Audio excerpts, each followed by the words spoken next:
বউ কেমনে করে গো তুমি মরিচ বাটো? আজকালকার কথা তরকারি হানি চড়াইছি নে এখন তুই তোমার মরিচ বাটাই হয় না। তেল তেলা তো কইতা শুন বাইডা দেখুন মোজ বাটা মুখের কথা না, বয়ে বয়ে খালি তরকারি আরামসে নাড়তাইছু। ওই মরিচ হানি হে বাটো হজ মশলা তো সব গুড়া করে আনি না 10 বিঘা আবাদ করি না তোমার এখন তো খাতি নাও কোন হিসাবে তোমরা ওই মরিচ হানি বাটপার যাই কাজ কাজ করো? ক্যাস ক্যাস করুম না বহিয়া থুমু, এখনকার যুগে মোজ বাটা আছে না আত আমার জইলা যাবেন নইছে। তোমার মায়েরে ফোন করে আনো মরিচ বাইটা দিয়া উঠিয়া যাবনি আর কবনি মরিচ বাটা এখনকার যুগে আছে না নাই। কথা কইবেন 10টা কইন না আবার আমার মায়েরে তুলুন কে?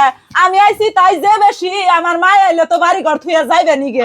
ও তুমি যে হিসাবে কও তোমার মায়েরে দেখলেই পলামু এতই হস্তা অত ছোট লোক আমরা না। কি হয়েছে বুঝি? আর কইেন না বুঝি পোলা একটু মাংস খাবার মন ধরছে বয়েলে রানছে কইছে মা কাঁচা মরিচ বাইটে ভালো করে রান দো বউরে মরিচ ছানি বাট পার কইছি।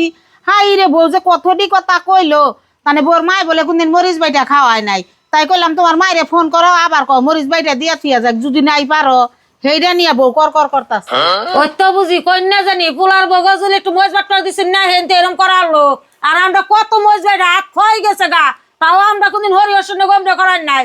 আর আজকালকার বজিরা একবারে সন্ন্যাসী পোলার বগ মুখে তুলে দিল না তেলে হেসুমে হরিহর খুব ভালো আর যেসুমকে একটু দেওয়া কমাও না হেসুমে একবার জঘন্য গুবসা এনকার জি বগ কবার দেন নাগলি নিজে করে নেন জানি তাও মান সম্মান থাকবো এইসব জি বগ কয়া আর মান সম্মান গাড়ি দেন না।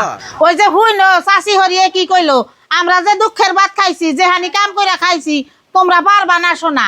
ওই তো বুঝি উচিত কথা কলি বউগো কাছে মুশকিল হয় হেনতে জানো কইতে বসি না ভোর দিন চোখ মুখ কালা কুকারে না রয়েছে কানা কুকারে না গা না চাচি মুখ কালা করুম কে? নারীর কপাল হইছে বান্দির কপাল, যতই কাম করি গে না নাম পাম না। এই মোজ বাড়ার টুকু নিগে যে কথা শুনলাম যতই কষ্ট হই গে আজকে থেকে মোজ বাইডাই খামনি তাই আর কোনো কথা হবো না।